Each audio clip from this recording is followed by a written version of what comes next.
그레이스 교회는 참 타이밍이 안 좋은 것 같아요. 그래서 제가 잘 마음을 추스려 참고 있었는데 아이들을 이렇게 앞에 미리 끝나고 하시지. 제 눈물을 터뜨리게 만드셨어요. 네. 저는 뭐 그냥 오늘 평소처럼 이렇게 설교 말씀 드릴 것 같아요. 기독교 채널 중에서 C 채널이라는 곳이 있는데요. 저희는 대한예수교 장로회 합동인데요.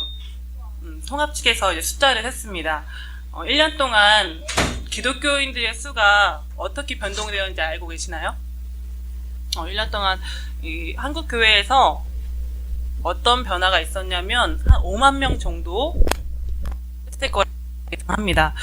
숫자에 대한 개념이 잘 안 느껴지실 텐데요. 지금 어느 정도냐면은 100명이 다니는 교회가 500개가 사라졌다는 거예요. 그래서 특별히 이번에 세습 문제로 논란이 됐었던 명성교회 사건 때문인지 장로교 통합해서 지금 조사를 했다고 했잖아요. 5만 명 중에서 4만 명이 그 통합 측에서 사람들이 줄어든 거라고 합니다. 근데 더 충격적인 것은 주일학교 학생 수가 그 중에서 3만 명을 차지하고 있다고 해요. 그래서 다행히 저희 합동 측은 그렇게 성도가 줄지 않고 약간 늘었다고 하긴 하는데요. 그래도 안심할 수 없는 것은 모든 교단의 특징이 이 주일학교랑 청년부가 지금 줄어들고 있고 어떤 분들이 늘어나고 있냐면 목사님들, 목회자들이나 장로님들 그리고 중장년층의 연세 있으신 분들이 계속 교회에서 성도의 숫자로 늘어나고 있다고 합니다. 왜 이런 현상이 벌어지고 있는 걸까요? 우리가 이미 다음 세대를 많이 놓치고 있다는 것을 증명하는 그런 통계입니다. 미래에 대해서 경고히 하려고 하는 그런 단체나 정부마다 다음 세대에 대해서 굉장히 잘 준비해 놓고 있는데요. 특히 북한 같은 공산국가에서는 그 사상이나 그 철학을 언제 주입하냐면 어린 아이일 때부터 합니다. 그리고 이단에서 주로 타겟을 잡는 그런 연령층은 죄송하지만 어른들이나 그런 노인분들이 아니고요. 어린 대학생들에게 설문조사를 빌미로 해서 만나서 공부시키고 가르치면서 자신들의 사상을 주입하려고 하고 있습니다. 그런데 지금 이제 우리 한국교회가 굉장히 중요한 시기에 다음 세대를 놓치고 있어요. 한국교회 영광스러웠던 그런 순간이 있었는데 바로 제가 어렸을 때 8, 90년대 때 그때 우리 아이들이 제가 어렸을 때 그럴 때 아주 부흥하는 그런 시기였었는데요. 근데 과거가 아무리 대단했다고 그렇게 얘기한다 할지라도 다 옛날 얘기일 뿐입니다. 그래서 2008년에 2008년 베이징 올림픽 때 400m 계주가 있었어요. 그때 우승 후보가 아예 점 찍어져 있었는데 항상 제일 잘 달렸던 자메이카 팀이 1등을 할 거라고 모두가 예상을 하고 있었는데요. 근데 이변이 일어났어요. 예상대로 세 번째 주자까지는 굉장히 빨리 잘 달리고 있었는데 네 번째 주자에게 바통을 전하려는 순간 방심하고 자신만만하다가 그것을 떨어뜨려서 완전히 순위가 뒤바뀌게 되었고 그 해에 우승 후보였던 자메이카 팀은 우승을 놓치게 되었습니다.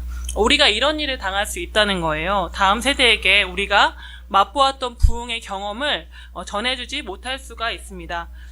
부흥은 고사하고 아예 신앙, 믿음 자체를 이어주지 못할 수가 있을 것 같아요. 그래서 성경에 똑같은 위기 상황에서 다음 세대를 완전히 잃어버렸던 그런 본문이 오늘 본문이거든요. 그래서 어떻게 해서 암흑기를 맞이했는지 따라서 배우는 게 아니라 이걸 따라하지 말아야지 하는 게 반면교사거든요. 반면교사로 삼는 그런 시간이 되었으면 좋겠습니다. 사사기 1장의 말씀 보면 가나안 정복 전쟁을 지휘했던 사람이 누구였었죠? 모세가 광야를 이끌었으면 그 다음에 가나안 전쟁을 또 정복 전쟁을 하려고 이끌었던 지도자가 누구였죠? 주일학교 친구들? 맞아요. 지금 안 가르친 것처럼 모르고 있어요. 지금 계속.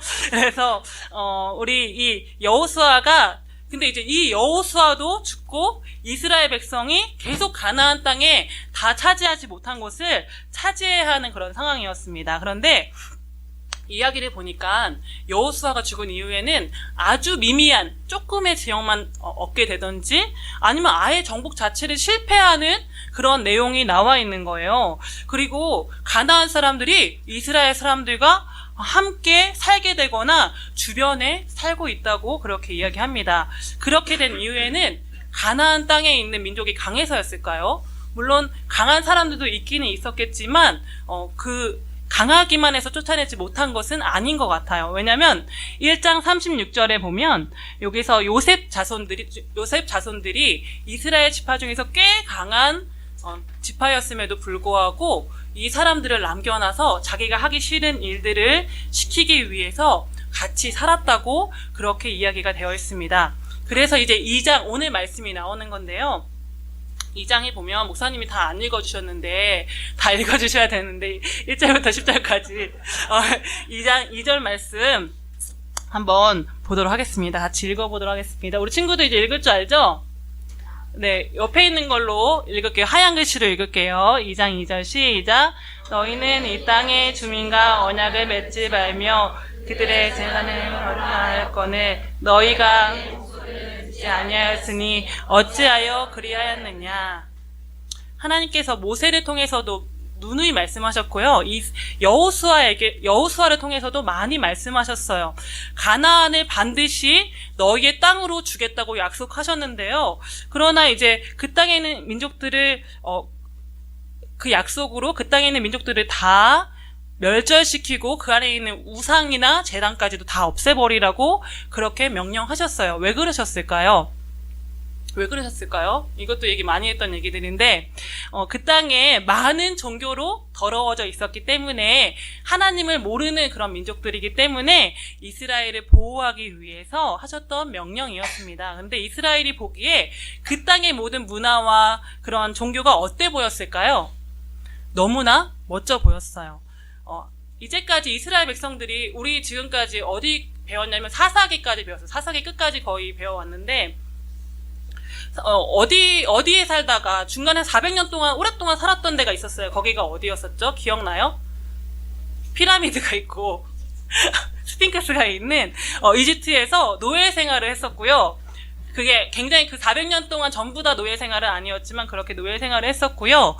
광야에서 40년 동안 그냥 떠돌이였고 나그네였어요. 그런데 이때 목축도 했었고 소유물을 갖고 있을 수가 없었어요. 노예인데 무슨 소유물이 있겠어요. 그리고 광야에서 떠들고 있는데 재산이 많으면 더 힘들잖아요. 그리고 사실 무언가를 소유할 필요도 없었어요. 왜 그랬을까요? 필요하면 그때그때마다 하나님께 기도만 하면 하나님께서 필요한 것을 주셨기 때문에 어떤 소유도 필요 없었어요. 그런데 이제 하나님께서 땅을 주시고 이 땅에서 정착하고 살라고 하시는 거예요. 농사를 지으면서 땅에 나오는 그런 열매들을 먹으면서 살라고 하시는 거예요. 그러면 이것도 역시 소유하고 정착하고 사는 것도 어떻게 살면 돼요? 그냥 하나님께 계속 어떻게 살까요? 물고 여쭈면서 살면 되는 거였어요. 그런데 이스라엘 사람들은 정착하며 사는 방법은 지금까지와는 다른 방법으로 살아야 한다고 그렇게 생각을 했어요. 그런데 때마침 가나안 땅에 들어가 봤더니 가나안 땅에서 믿고 있는 신과 우상이 바알과 아세라래요. 만약에 농사를 할 때 가장 중요한 것이 무엇일까요? 비가 굉장히 중요해요. 그런데 바알이 무슨 신이냐면은 비를 주관하는 폭풍의 신이라고 해요. 그리고 그 아세라라는 여자 신은 부인이래요. 부인신이라고 하는데 이 아세라는 뭘 주관하는 신이냐면은 다산과 전쟁의 신이래요. 아이를 많이 낳을 수 있게 하고 그리고 어떤 전쟁을 하든지 이길 수 있게 하는 신이래요. 그런데 농사를 할 때 또 중요한 게 있어요. 우리 옛날 어르신들 보면은 자식이 몇 명이 있을까요? 우리 어머니만 해도 7남매 중에 한 분이시고 대부분 10명까지도 있는 가정들이 많은데 왜 그렇게 많이 낳았을까요?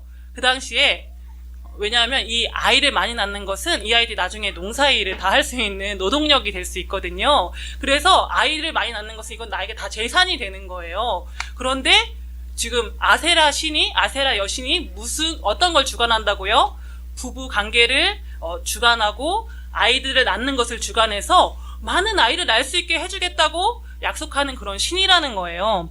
그러니까 이 이스라엘이 볼 때 이 가나안 땅에 있는 신들이 어때 보여요? 자기들을 어떻게 만들어줄 것 같아요? 부자로 만들어줄 것 같고 아주 풍요롭게 살 수 있게 만들어줄 것 같았어요. 물론 하나님이 지금까지 우리를 인도해 주신 게 있잖아요. 믿었던 게 있잖아요. 그러니까 하나님을 버린 게 아니라 하나님도 믿고 나를 부자로 만들어줄 수 있을 것 같고 또 많은 재산을 가질 수 있게 하고 많은 것을 누릴 수 있게 하는 그런 바알과 아세라도 겸해서 숭배했습니다. 그래서 지금 여호와의 사자가 나타난 거예요. 지금 아까 전에 말씀 읽었던 거 기억해요? 많이 화내고 계시죠? 하나님의 말을 대변하고 있는 거예요. 하나님께서 자신과 약속을 지키지 않은 이스라엘에게 아주 무서운 말씀을 하십니다. 이제 하나님은 그들을 쫓아주지 않으실 것이고 그 사람들이 항상 우리의 옆구리에 가시가 되고 가다가 걸려 넘어지게 하는 쥐덫 봤죠? 쥐덫 알아요? 그 덫에 걸려 넘어지게 하는 그런 덫으로 만들어 주겠다고 지금 말씀하고 있는 거예요. 그랬더니 이스라엘이 어떻게 반응을 했을까요? 이거는 사사기에서 이스라엘 사람들이 힘들고 어려울 때마다 항상 하는 반응이에요. 그 말씀 한번 읽어보도록 하겠습니다. 4절 말씀 하얀색 부분으로 읽을게요. 같이 읽겠습니다. 시작. 자가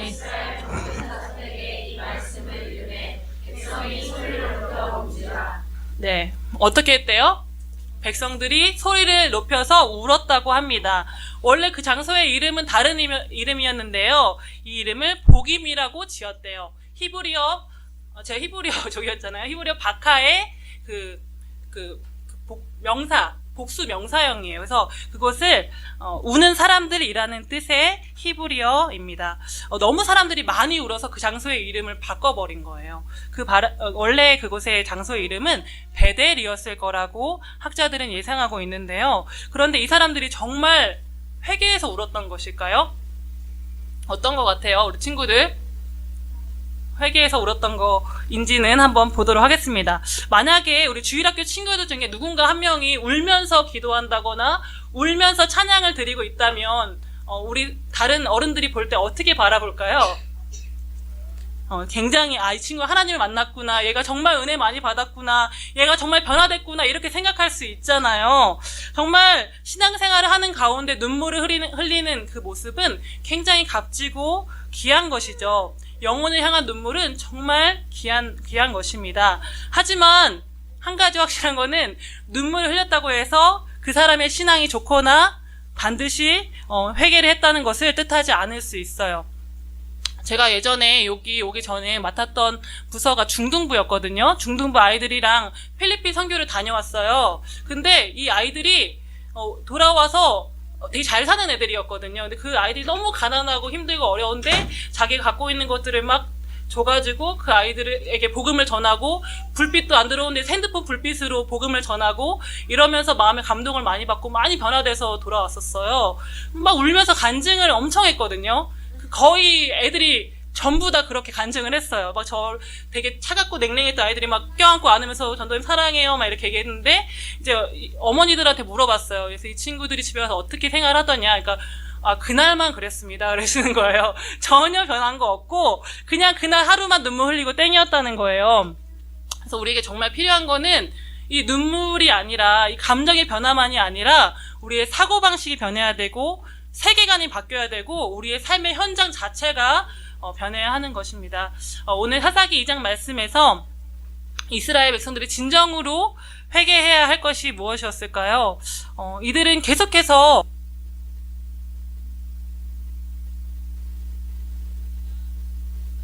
신음 소리를 그냥 낸 거였었어요. 이제 우리 다치면 그 누구를 아주 점잖은 사람이라도 하잖아요. 다치거나 뭐 베거나 하면 이렇게 하잖아요. 그런 것처럼 이 사람들은 정말 마음이 아프고 마음이 움직여져서 하나님 제가 잘못했습니다. 이렇게 기도하면서 잘못을 고백했던 게 아니고요. 그냥 아파. 나 상황이 너무 어려워. 그냥 그렇게 울기만 했던 거예요. 근데 그 일을 한 번 반복한 게 아니라 수없이 지금 여기 나온 것만 해도 사사기에서 6번 이상을 그렇게 반복하지만 상황이 좋아지면 다시 또 범죄하고 있었습니다. 정말 필요한 눈물은 우리가 범죄한 것으로 인해서 가슴 아파하고 영혼이 안 되는 것을 아파하고 그리고 또 변화되려고 발버둥 치는 가운데 나오는 땀과 눈물이 우리에게 너무나 필요한 거예요. 한국 교회에 왜 이렇게 어린이들과 젊은이들이 사라지고 있을까요? 기성세대 분들이 예배도 잘 드리고 있고 말씀도 많이 읽으신대요. 그리고 또 기도도 많이 하신다고 하는데 삶은 전혀 그렇게 나타나지 않기 때문일 것입니다. 눈물을 쥐어짜는데 말씀대로 전혀 실천하지 않고 손해 하나 안 보고 양보 하나 안 보면서 살기 때문일 것입니다. 삶이 변하지 않는 회개와 신앙은 세상을 바꿀 힘이 없어요. 그렇게 능력 없는 종교는 아무도 믿고 싶어 하지 않습니다. 제가 우리 교회 한 지체에게 들었던 이야기인데요. 어떤 할머니께서 스스로 교회를 오셨대요. 이런 경우 본 적 있으신가요? 안 믿는 분이 교회를 처음으로 혼자 오는 경우는 거의 없거든요. 근데 이분이 오셔서 이렇게 말씀하시더래요. 내가 아무리 봐도 하나님이 살아계신 것 같아서 하나님 믿고 싶어서 여기 왔습니다. 그렇게 이야기를 하더래요. 그래서 이제 새가족 담당 교육자가 너무나 잘 들어야 할 이야기잖아요. 무슨 일인가 해서 물어봤대요. 무슨 일로 그런 생각을 하셨습니까? 그렇게 물어봤더니 자기가 시장에서 장사를 하는 사람인데 옆집 가게에 있는 사람이 맨날 손해보게 떨이도 많이 주고 많은 것을 나눠주면서 그러면서도 얼굴이 기쁘고 행복해 보이더라는 거예요. 그래서 그 할머니가 그 사람한테 그 장사하는 주인한테 물어봤대요. 당신은 왜 그렇게 기쁘고 왜 그렇게 항상 행복해 합니까? 나에게 그 비결 좀 알려주세요. 그랬더니 자기가 그렇게 살았는지도 몰랐고 그러면서 혹시 내가 그렇다면 그 이유는 제가 교회를 다녀서 그런 게 아닐까요? 내가 하나님 믿어서 그런 것 같은데요? 이렇게 얘기를 하더래요. 그래서 그 얘기를 듣고서 이분이 계속 지켜보고 아무리 살펴봐도 이 사람한테 뒤로 유익이 될 만한 게 아무것도 없는 것을 보면서 정말 하나님 살아계시는구나. 그래서 나도 그 하나님을 믿어보고 싶다라고 하면서 교회에 등록을 하셨다고 합니다. 예배 가운데 은혜 받으실 때 있으신가요? 그러면 내 옆에 있는 사람이 이상하다, 저 사람이 왜 저렇게 살지? 이상하다고 느낄 정도로 다른 모습으로 삶을 살아내시길 바랍니다. 그러면 전하지 않아도 굳이 예수님 당신을 죽으셨습니다. 그런 말씀 하지 않으셔도 궁금해서 그 사람이 교회를 찾아옵니다. 다음 세대들이 지금 안 보는 것 같잖아요. 지금 아주 예리한 눈으로 쳐다보고 있는데 항상 아주 주도 면밀하게 다 쳐다보고 있어요. 다 보고 있는데 근데 이분들이 믿는 하나님을 이제 이 친구들이 이분들이 정말 제대로 믿고 있나? 이분들이 믿는 하나님이 믿을 만한 분인가를 항상 평가하고 있습니다. 그래서 우리 친구들이 볼 때 정말 믿을 만한 하나님 믿으시는 그런 삶의 모습으로 여러분들이 변화되시기를 바랍니다. 그런 삶의 변화가 따라오고 있는 그다음 2절부터 10절까지는 다시 시점이 변화되어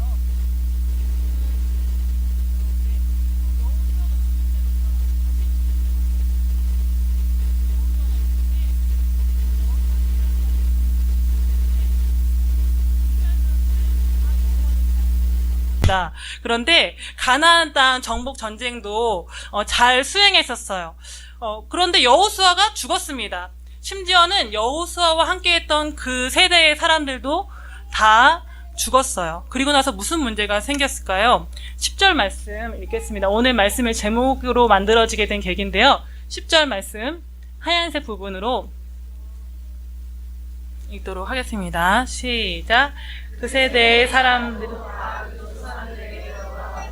그 후에 일어난 다른 세대는 여호와께서 이스라엘을 위하여 행하신 일도 알지 못하였더라. 여호수아와 같은 시대에 살아서 가르칠 수 있었던 지도자들이 살았던 때까지는 모두 다 여호와를 잘 섬겼지만 그 세대의 사람들이 죽고 난 이후에 어떻게 되었다고요? 다음 세대가 아니라 다른 세대가 일어났다고 말합니다. 원래는 다음 세대여야 하는데 왜 다른 세대라고 말을 했을까요? 어감이 아주 다르죠. 다른 세대는 어떤 특징을 가지고 있냐면요. 여기 보면은 이제 10절에 보시면 다른 세대는 여호와를 알지 못하는 세대라고 합니다. 그리고 여호와께서 이스라엘을 위하여 행하신 일도 알지 못하였더라 라고 그렇게 말하고 있죠. 하나님께서 어떤 일을 하셨는지도 전혀 모르고 있습니다. 왜 이런 일이 일어났을까요? 여호수아 23장, 24장에 보면 여호수아 이제 가나안 땅 정복기가 끝나고 여호수아가 죽기 직전입니다. 마지막 유언 같은 말씀인데 그 말씀은 어떤 말씀이었냐면 23장, 24장 내내 이야기를 하면서 그 안에서 이런 말을 해요. 반드시 하나님의 말씀을 다 지켜 행하라는 것이었고요. 여호와만을 사랑하라고 했고 그 땅에 들어가면 가나안 땅에서 절대 가나안 민족과 섞여 살지 말고 완전히 멸절시키라고 이 세 가지를 명령했어요. 하나님 말씀 다 지켜 행하고 여호와를 사랑하고 절대 가나안 사람들과 어울려 살지 말고 그들을 잘 멸절시켜라. 이렇게 23장, 24장에 여호수아가 얼마나 걱정이 됐는지, 이스라엘 백성들이 광야에서 어떻게 살아왔고 불평했고 하나님을 배신했는지를 너무나 잘 알기 때문에 24장에 거듭거듭 그렇게 말하고 있습니다. 근데 모든 이스라엘 사람들이 여호수아가 죽을 때니까, 죽기 직전이니까 어떻게 얘기해요? 정말 제가 하나님만 사랑하겠습니다. 그리고 정말 하나님 말씀은 제가 다 지키겠습니다. 절대로 가나안 사람들하고 어울리지 않겠습니다. 맹세를 했었어요. 그런데 그 말씀을 다 율법책에 적어서 이제 상수리 나무 앞에 돌을 세우면서까지 너희들 이거 보면서 절대 잊지 말고 기억해라 그렇게 말하고 있었는데요. 근데 여호수아 선견지명이 있었던 것 같아요. 그래서 이런 말을 합니다. 여호수아 24장 15절 말씀이 있거든요. 네, 길지만 또 한번 같이 읽어보도록 하겠습니다. 하얀 부분이에요. 시작. 만일 여호와를 섬기는 것이 너희에게 좋지 않게 보이거든 너희 조상들이 강 저쪽에서 섬기는 신들이든지 또는 너희가 거주하는 땅에 있는 아모리 족속의 신들이든지 섬길 자를 오늘 택하라. 오늘 나와 내 집은 여호와를 섬기겠노라 하니. 여호수아가 뭐라고 말하고 있죠? 자기가 어디까지 책임을 진다고 말하고 있죠? 혹시나 너희들 이 패역한 족속들 분명히 하나님 떠날 거야. 하지만 나는 절대로 나와 내 집은 여호와를 섬기고 여호와를 따르겠다라고 그렇게 말하고 있습니다. 어디까지 자기가 책임진다고 이야기하고 있죠? 나와 내 집까지는 절대로 하나님만 섬기겠다고 말하고 있습니다. 모세도 똑같이 말했어요. 신명기에서 하나님의 말씀을 가르치고 기억해야 하는 곳이 어디라고 이야기를 했냐면요. 그게 바로 유명한 쉐마 말씀이에요. 들으라 이스라엘, 쉐마 이스라엘 많이 들어보셨죠? 처음 들어봤어요? 기억날 거예요. 신명기 6장 4절에서 9절 말씀인데요. 이것도 좀 길지만 다시 한번 9절까지인데 한 6절까지만 읽을게요. 9절까지 있는 거 맞죠? 네, 같이 읽겠습니다. 시작. 이스라엘아 들으라. 우리 하나님 여호와는 오직 유일한 여호와이시니 너는 마음을 다하고 뜻을 다하고 힘을 다하여 내 하나님 여호와를 사랑하라. 오늘 내가 내게 명하는 이 말씀을 너는 마음에 새기고 내 자녀에게 부지런히 가르치며 집에 앉아있을 때든지 길을 갈 때든지 누워있을 때든지 일어날 때든지 이 말씀을 강론할 것이며 그것을 내 손목에 메워 기호를 삼으며 내 미간에 붙여 표로 삼고 내 집 문설주와 바깥문에 기록할지니라. 친구들 기억나죠? 이마에도 붙이라고 하고 손목에도 묶으라고 하고 문에도 쓰라고 하고 어떻게 앉아서나 누워서나 일어서서나 항상 나의 자녀들에게 말씀을 가르치라고 그렇게 말씀하셨습니다. 이렇게 이스라엘 백성들한테 너만 잘 믿는 게 아니라 네 아들이랑 네 손자까지도 잘 믿게 해서 너가 사는 날 동안, 너희 자녀들이 사는 날 동안에 영구하게 잘 살 수 있게 너희들이 그렇게 책임을 지라고 하셨어요. 그러니까 이 하나님을 믿는 것에 있어서 누구에게 책임이 있다는 거예요? 가정에 책임이 있다는 것입니다. 그리고 명백하게는 부모에게 그 책임이 있다는 거예요. 이제 왜 이스라엘이 이렇게 사사기에 들어가서 신앙이 무너지고 타락하게 되었는지 이제 알 수 있으시겠죠? 어디에서 다른 세대가 나왔을까요? 바로 부모님들의 신앙이 무너졌기 때문일 것입니다. 혹시 자기는 잘 믿었는지 모르겠지만 자녀들에게 힘써서 하나님이시고 하나님이 우리에게 어떤 일을 행하셨는지를 열심히 가르쳐주고 알려주지 않았기 때문에 이 다른 세대가 생기게 되었다는 거예요. 이것에 대해서 여전히 교회나 공동체에 책임을 두고 싶으신 분이 있을 수도 있어요. 주일학교 정말 중요한데요. 이제 변화를 겪게 될 것 같아요. 이제 제가 빠져서 목사님이 맡게 되셨는데 훨씬 더 잘하실 거라고 믿습니다. 근데 하지만 전담 사역자가 없기 때문에 처음에는 조금 어려운 부분들이 있을 수 있겠죠. 하지만 저도 이제 여기에 자녀를 보내는 부모의 입장이잖아요. 그럴 때 그럼 제가 굉장히 불안할 수 있는 거잖아요. 근데 저는 전혀 불안하지 않습니다. 크게 이 상황에 좌지우지가 될 이유가 없습니다. 왜냐하면 우리가 집에서 잘 가르치면 되기 때문입니다. 하루가 24시간이고요. 일주일이 7일이면요. 일주일 곱하기 하기 어렵죠. 그래서 일주일에 168시간입니다. 그 시간 중에서 우리 친구들이 교회에 머무는 시간은 얼마나 될까요? 일주일에 168시간 동안 교회에 머무는 시간 몇 시간일까요?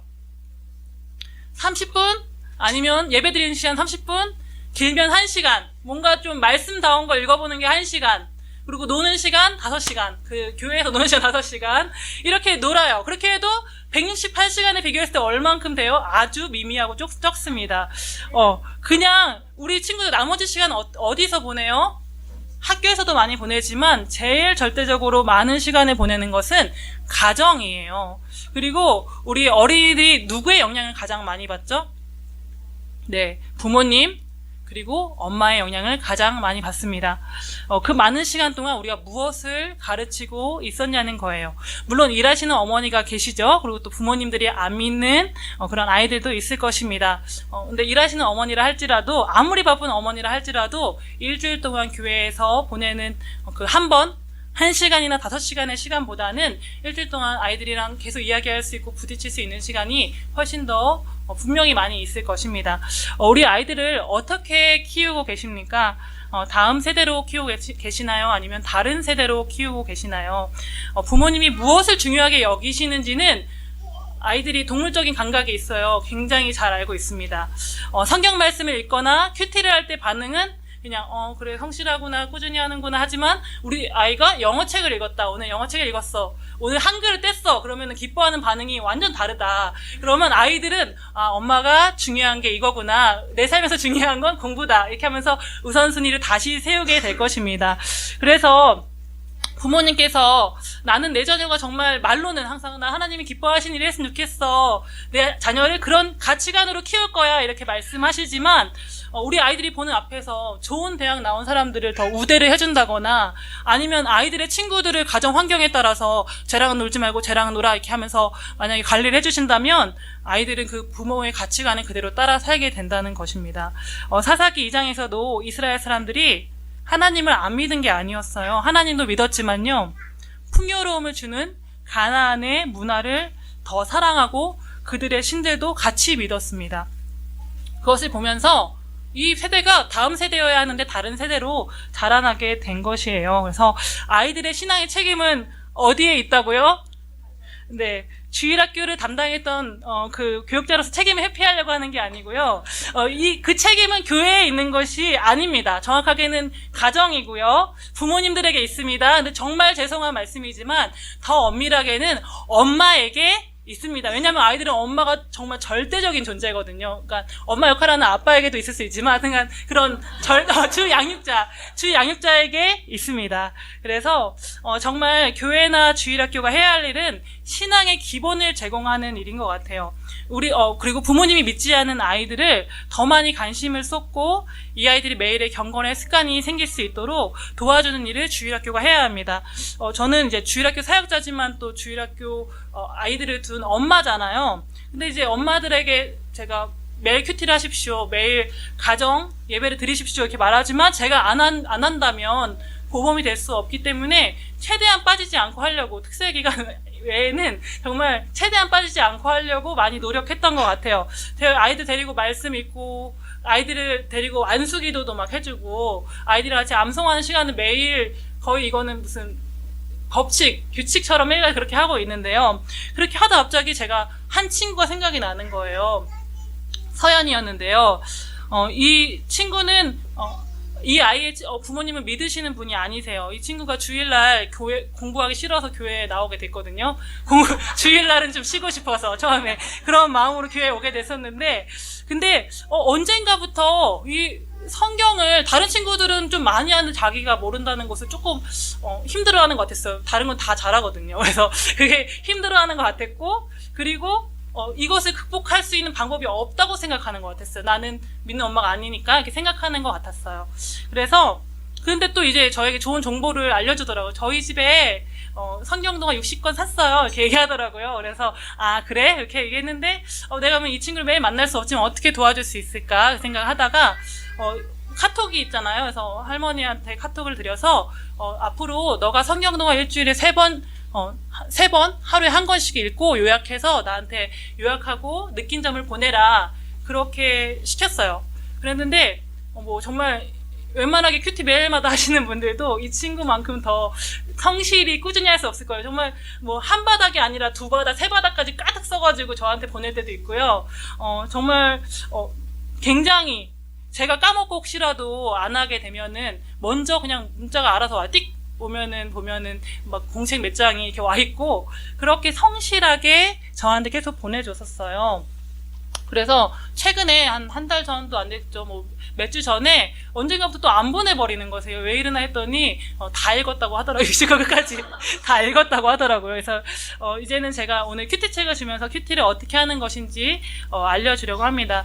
저는 지금 이제 서연이가 다른 믿는 부모님을 가진 친구들보다 비교해서 전혀 성경에서 뒤처지지 않았을 거라고 확신합니다. 그리고 스스로 이런 고백을 하는 거 많이 들었어요. 서연이가 어떤 상황이 있을 때마다 나는 하나님의 자녀야. 그래서 이렇게 행동하지 않을 거야. 나는 하나님 자녀니까 앞으로 귀신 같은 거 보지 않을 거야. 귀신 재밌어하지 않을 거야. 이렇게 결단하는 거를 들을 수 있었는데요. 정말 주일학교에서 이제 믿지 않는 가정의 자녀들에게 더 많이 우리는 신경을 써줘야 합니다. 왜냐하면 훨씬 불리한 환경 가운데서 자라나고 있기 때문이에요. 그렇다면 믿는 자녀들은 그냥 신경 안 쓰실 겁니까? 이렇게 말할 수 있겠지만 믿는 자녀들에 대해서 보다는 더 부모님들의 신앙의 영성을 도와드리고 또 신앙교육들을 잘 섬겨드리는 일을 할 수 있도록 하는 것이 필요할 것 같습니다. 이렇게 말씀드리면 굉장히 부모님들이 부담스러우실 수 있는데요. 사실 어려운 게 아니에요. 하나님의 말씀을 날마다 그냥 같이 읽으면 돼요. 제가 막 가르침의 은사가 많은 편이 아니거든요. 그런데 우리 아이들이랑 매일같이 읽으면 이게 축적되고 누적이 됩니다. 그리고 그 안에서 제가 말하지 않아도 그냥 이 책만 읽어줘도 성경책만 읽어줘도 하나님이 어떤 분이신지는 이 안에 다 써 있어요. 그리고 하나님이 어떤 일을 하셨는지에 대해서 얘기하고 싶으신 분들이 있으시잖아요. 근데 그거는 어려운 게 아니라 내 삶에서 내가 믿음대로 이렇게 살았더니 하나님께서 내 삶에 이런 기적을 주시더라. 이런 고백을 아이들에게 간증으로 계속 자랑하고 이야기해 주는 것입니다. 그게 바로 가정 예배가 될 것이고 그게 바로 아이들과 함께하는 큐티가 될 것입니다. 요즘 다른 학습에 있어 저도 굉장히 지금 열혈 엄마인데 엄마표 홈스쿨링이 굉장히 인기가 있습니다. 그런데 사실 정말 제일 필요한 엄마표 홈스쿨링은 바로 성경이고 신앙입니다. 생각보다 아이들이 엄마 영향력 안에 들어올 수 있는 시기가 별로 없어요. 이 성경을 엄마 영향력 안에 안 있는데 성경 읽으라고 하면은 다 큰 아이가 읽을까요? 절대 읽지 않을 것입니다. 그 마지노선은 초등학교이고 정말 최후는 중학교까지인 것 같아요. 그래서 그 시기를 놓치지 마시기 바랍니다. 그리고 꼭 제가 이제 왜 이렇게 뭐 애기들 얘기만 하시나요? 이렇게 하실 수 있는데 꼭 그런 나이에 있는 자녀가 있든 없든지 간에 여러분에게 기회가 닿는다면 말씀을 매일 꾸준히 읽으심으로 인해서 힘써 여호와를 알아가시기 바랍니다. 아이들이 가르치는 것만이 아니라 내가 먼저 말씀을 꾸준히 읽으셔야지 여러분들 자체가 다음 세대 될 수 있고 다른 세대가 아닌 다음 세대가 되실 수 있을 것입니다. 그리고 계속해서 하나님이 어떤 일을 행하셨는지를 침묵하지 마시고 너무 과묵하지 마시고 자랑하시고 하시기 바랍니다. 그럴 때 우리 여러분들 주변에 있는 많은 분들이 다른 세대가 아니라 다음 세대로 세워지게 하는데 귀한 영향을 줄 수 있을 것입니다. 그 사명을 가지고 서 계시기를 소망합니다. 말씀의 결론을 맺겠습니다. 제가 그레이스 교회를 섬기면서 느꼈던 점은 한 영혼이 세워지기까지 한 교회가 세워지기까지 얼마나 많은 눈물과 기도가 필요했는지 배웠습니다. 그런데 지금 기독교인들이 줄어들고 있는 그런 시대입니다. 특히 젊은이들과 어린이들이 교회를 많이 떠나고 있어요. 그래서 우리 교회가 처음 나왔던 이유를 기억하고 계시나요? 교회 안에 있는 불신자들에게 복음을 전하기 위해서 이 교회가 나왔습니다. 그리고 큰 교회, 우리 삼일교회에서 나왔잖아요. 큰 교회에 숨어서 적당히 신앙생활 잘할 수 있었는데요. 그런 모습이 아니라 진정으로 우리가 회심하고 변화되기 위해서 종교인의 그런 겉모습만 보이는 게 아니라 우리의 삶의 회심의 역사가 있기 위해서 이 자리에 나왔습니다. 그래서 현장에서 여러분들이 정말 말씀대로 단 한 가지라도 깨달은 게 있다면 행동하는 그런 삶을 사시기 바랍니다. 그리고 우리 미래 세대들에게 각 가정에서 힘써 하나님을 알려주시고 또 하나님 하셨던 일들을 자랑하시기 바랍니다. 그럴 때 그레이스 교회의 미래를 견고하게 세워주실 것입니다. 그런 은혜가 있으시길 예수님의 이름을 소망합니다. 아멘.